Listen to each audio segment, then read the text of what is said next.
It was a cold, blustery evening, and the city streets were alive with the hum of hurried footsteps and honking cars.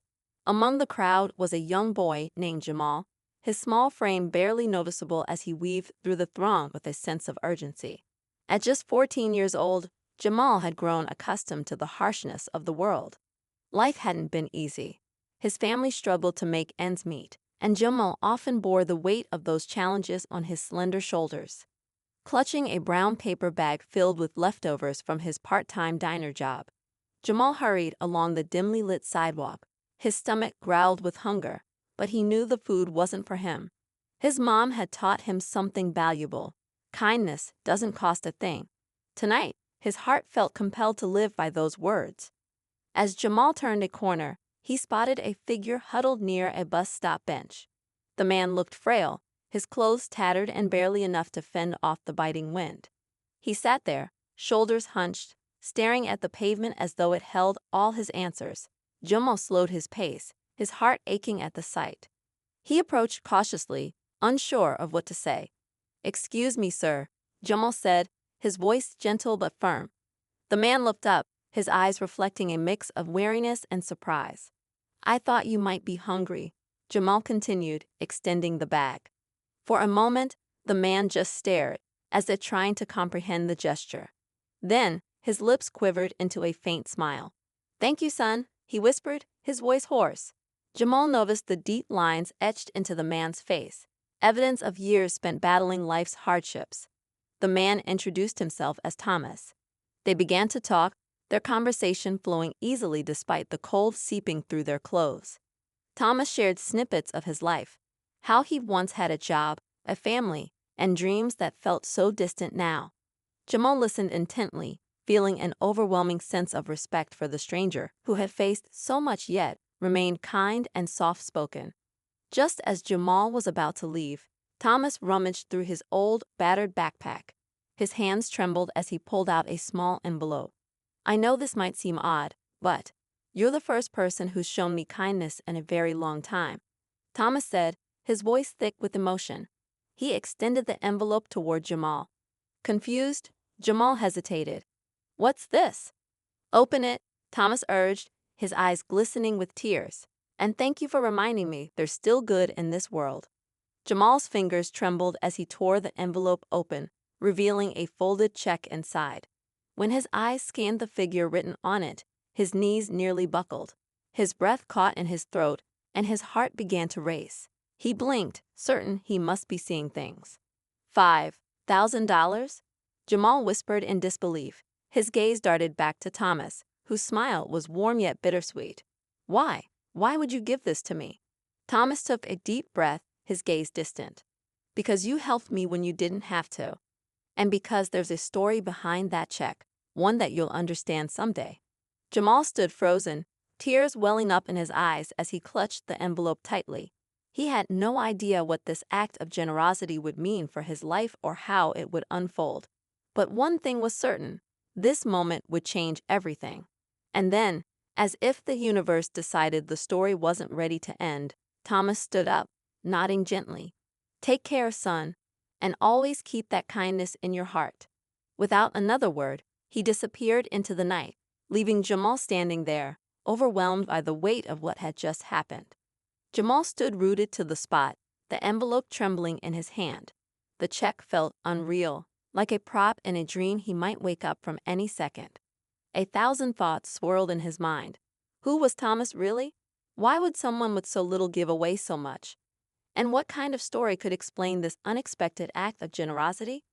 As the icy wind tugged at his jacket, Jamal finally snapped out of his daze. Stuffing the envelope carefully into his pocket, he turned toward home, his footsteps brisk. The streets that usually felt familiar now seemed different, cloaked in a strange, almost magical air. Jamal couldn't shake the image of Thomas's weary but kind eyes, or the mysterious way he disappeared into the shadows. When Jamal got home, his mom, a hard-working nurse, was sitting at the small kitchen table. Her face lit up when she saw him. "Hey, sweetie," she said warmly, though the tiredness in her voice was unmistakable. "How was work?" Good," Jamal replied, hesitating. Should he tell her about Thomas and the check? he decided against it for now. It felt too big, too unbelievable to explain just yet. Instead, he sat down and joined her for a modest dinner, the mystery of the evening weighing heavily on his mind. Later that night, as Jamal lay in bed staring at the ceiling, he pulled the envelope out of his jacket and inspected it again. The check looked authentic, complete with a bank logo and a signature. But something about the whole situation gnawed at him. Who carries around a $5,000 check, especially someone living on the streets? Was this a scam, a mistake, or something else entirely? Sleep didn't come easily. When Jamal finally drifted off, his dreams were filled with fragmented images. Thomas sitting on the bench, the check glowing in his hands, and strange whispers of words he couldn't quite make out. He woke up before sunrise, his heart pounding. The next morning, Jamal decided he couldn't let this mystery go unsolved. After school, he made his way back to the bus stop where he first met Thomas. The bench was empty, but Jamal noticed something he hadn't seen before. A small, crumpled piece of paper lying on the ground nearby. Curious, he picked it up and unfolded it. Written in shaky handwriting were the words, "Kindness is its own reward. But sometimes, it's also the key to opening locked doors." Jamal frowned, his mind racing. Was this from Thomas? And what did it mean? He scanned the area, hoping for another clue, but found nothing. Frustrated but determined, he decided to take a different approach. If Thomas had given him the check, maybe the bank could provide some answers. It felt like a long shot, but Jamal didn't know what else to do. The next afternoon, Jamal made his way to the bank listed on the check. The gleaming glass doors and polished floors made him feel out of place, but he squared his shoulders and approached the nearest teller. "Hi," he began, his voice steady despite the nervous flutter in his chest. "I have a check here, and I was wondering if you could tell me anything about it." The teller, a middle-aged woman with kind eyes, took the check and examined it carefully. Her eyebrows lifted slightly as she typed something into her computer. "This is quite a large sum," she remarked, glancing at Jamal. "Can I ask how you came to have it?" Jamal explained the story briefly, leaving out some of the stranger details. The teller nodded thoughtfully before turning her attention back to the screen. "The account it's drawn from is active," she said after a moment. "And the funds are real, but," she hesitated, her expression curious. "The account holder is listed as Thomas Willoughby. Does that name mean anything to you?" Jamal's heart skipped a beat. Thomas had only introduced himself by his first name. "No," he admitted, "I only know him as Thomas." The teller seemed to consider this before continuing. "Well, Mr. Willoughby was once a well-known philanthropist in this city. He funded charities, built community centers. He even started a program for at-risk youth. But about 5 years ago, he disappeared from public life. No one knows exactly what happened, though there were rumors of personal tragedies. It's surprising to hear he's still around." Jamal felt a chill run down his spine. This wasn't just any homeless man. Thomas had a story far deeper and more complicated than Jamal could have imagined. And now, somehow, he was part of it. The teller handed the check back to Jamal with a gentle smile. "If you decide to cash it, I'd recommend doing it soon. Accounts like this can be unpredictable." Jamal nodded, thanked her, and left the bank feeling more confused than ever. As he walked home, his mind buzzed with questions. If Thomas had once been a wealthy and respected figure, what had brought him to the streets? Why had he chosen Jamal, of all people, to give such a gift? And what did the note mean about opening locked doors? Jamal knew he couldn't stop now. He needed to find Thomas again, to understand the truth behind the man and the check. But as the sun dipped below the horizon, casting long shadows across the city, he couldn't shake the feeling that he was stepping into something far bigger than he realized. Something that might change his life forever. Jamal couldn't focus on anything else over the next few days. The mystery surrounding Thomas consumed him, and his mind kept replaying their brief encounter. The check, the note, and the revelation at the bank felt like puzzle pieces that refused to fit together. At school, he struggled to concentrate, his teacher's words fading into background noise. His friends noticed his distraction, but Jamal didn't feel ready to share what was happening. It was too personal, too strange. Determined to dig deeper, Jamal started asking around the neighborhood. He spoke to street vendors, bus drivers, and anyone who might have seen or known Thomas. Most people shook their heads, but one older woman who ran a small food stall near the bus stop paused thoughtfully when Jamal described him. Thomas, that sounds like the man who used to sit by the old community center a few blocks down, she said, pointing east. I haven't seen him there in a while, but he used to spend a lot of time around that area. Thanking her, Jamal headed toward the community center. When he arrived, he found a boarded-up building with faded paint and broken windows. The sight filled him with a strange sadness. It was hard to imagine this place as a hub of activity and hope, as the bank teller had described. The front steps were littered with trash, but Jamal noticed something odd near the entrance, a faint trail of chalk markings, as if someone had drawn symbols and lines but hadn't finished. He crouched to examine them, his fingers brushing over the faint white streaks. It didn't make sense to him, but the markings felt deliberate. Before he could ponder further, a voice startled him. "You looking for someone, kid?" Jamal spun around to see a man leaning against a lamppost, his expression wary. He was tall, with a weathered face that suggested he'd seen his share of hardship. Jamal hesitated but decided to take a chance. "Yeah, I'm looking for a man named Thomas. He used to stay around here." The man's eyes narrowed, and he shifted uncomfortably. "Thomas? Haven't heard that name in a while. What's he to you?" Jamal hesitated, then decided on honesty. "He helped me, and gave me something important. I need to find him." The man studied Jamal for a long moment before sighing. "Thomas was a good guy, used to run this place," he said, nodding toward the crumbling building. "Helped a lot of folks, me included. But after his family died in a car crash, he couldn't keep it together. Lost everything. Last I heard, he was drifting around, trying to make sense of it all." Jamal's chest tightened. The pieces were starting to come together, but they only deepened the mystery. Why had Thomas, a man burdened by so much loss, chosen to give him such an extraordinary gift? "Do you know where I can find him now?" Jamal asked. The man shook his head. "Thomas never stayed in one place for long. But if you really want to find him, check the shelters downtown. He'd sometimes show up there." Jamal thanked him and made his way downtown, his determination growing with each step. The shelters were bustling with people, their faces etched with stories of struggle and resilience. Jamal asked about Thomas at every stop, describing him in as much detail as he could remember. Some people recognized the name but hadn't seen him in weeks. Others gave vague directions that led nowhere. As the sun began to set, Jamal found himself near the edge of the city, standing outside a shelter that looked older but well-maintained. He felt a flicker of hope as he stepped inside. The room was warm, filled with the scent of soup and the low murmur of conversations. He approached a woman organizing blankets and asked about Thomas. Her face softened as he spoke. "Thomas? Yes, I remember him. He came by here a few times, always polite, always quiet, but he hasn't been around lately. Is he okay?" "I don't know," Jamal admitted. "I'm trying to find him. He gave me something, and I think he wanted me to understand something about him." The woman nodded thoughtfully. Thomas was a man of great heart, even after everything he went through. If you do find him, remind him that he still has people who care about him.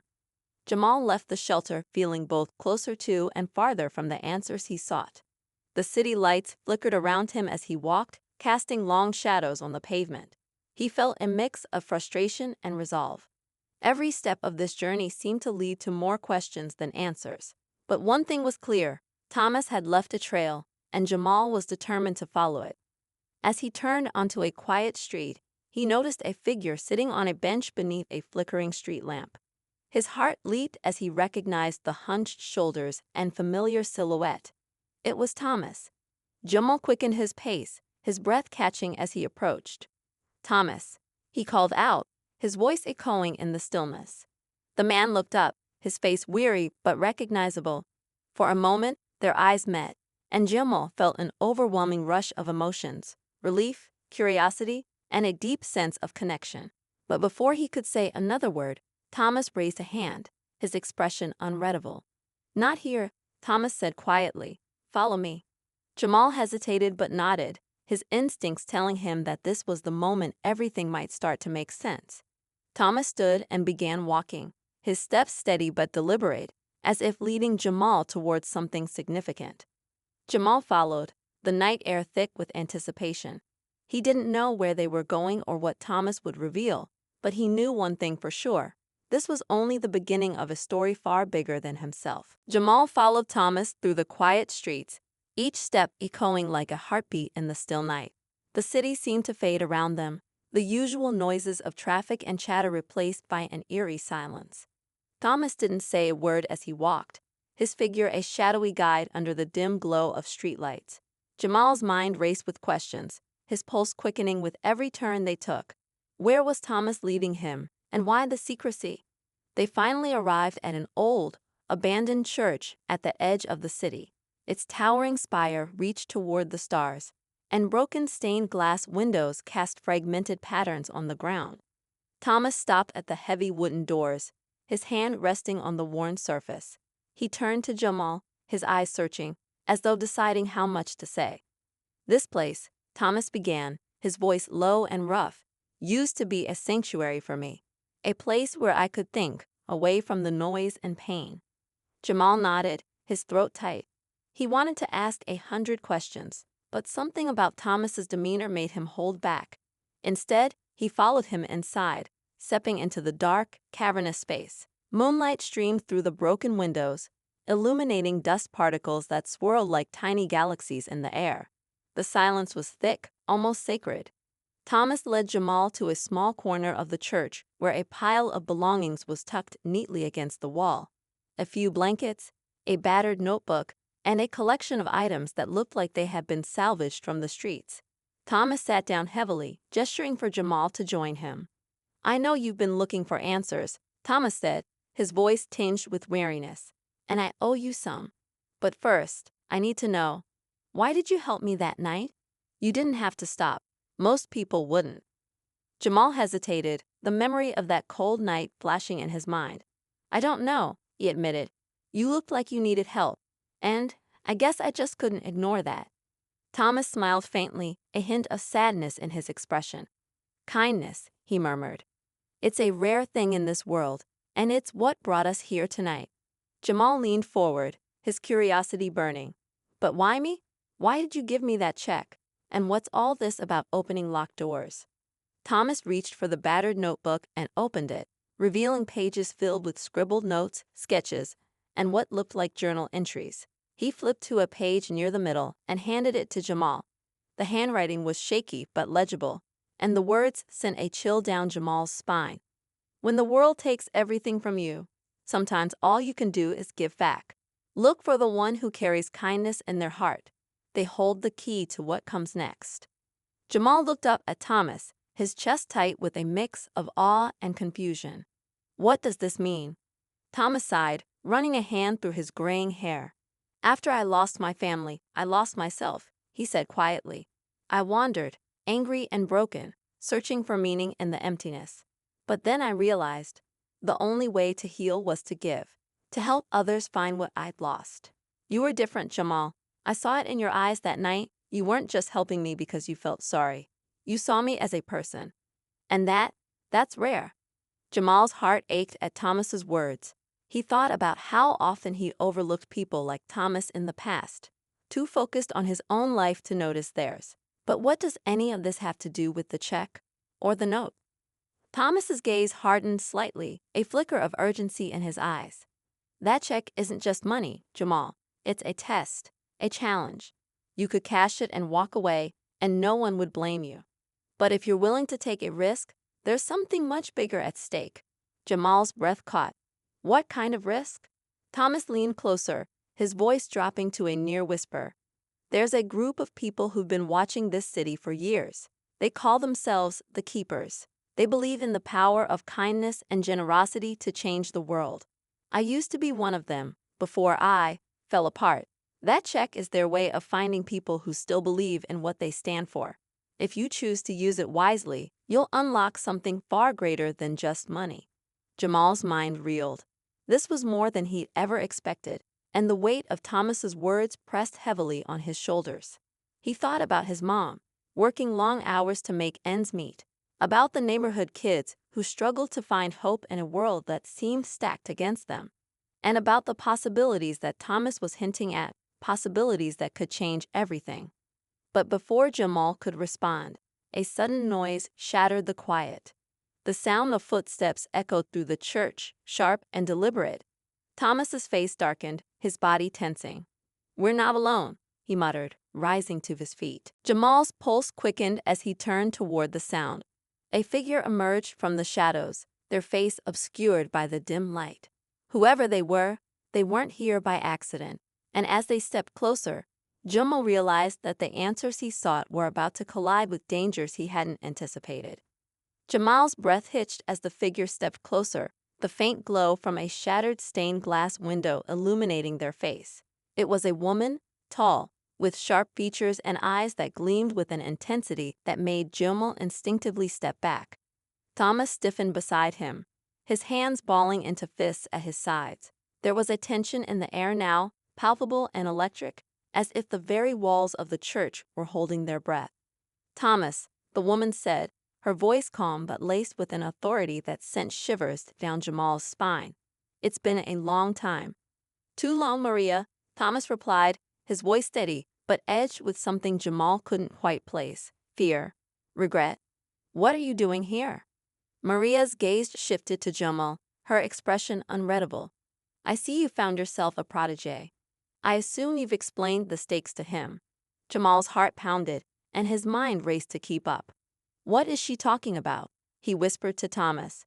But Maria answered instead, her sharp eyes fixed on him. "You're in the middle of something far bigger than you realize, kid. Thomas here likes to romanticize things, but the truth is, this isn't just about kindness. It's about power, and whether you're ready to wield it."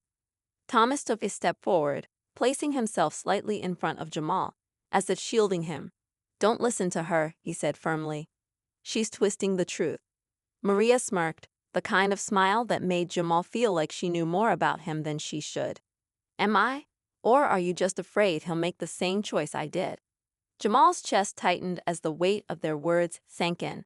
Whatever this was, it wasn't just a simple test of character or a call to action. It was a battle of ideals, and he was caught in the middle. "What choice?" he demanded, his voice trembling slightly.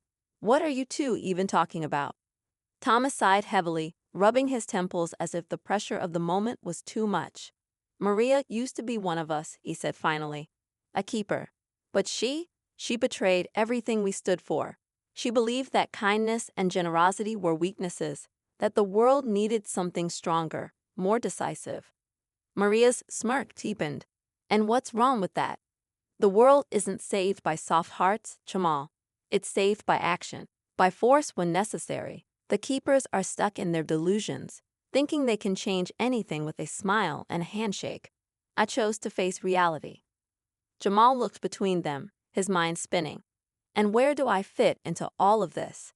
Thomas placed a hand on Jamal's shoulder, his grip firm. "You have a choice to make. Maria wants to use the resources and influence of the keepers for her agenda.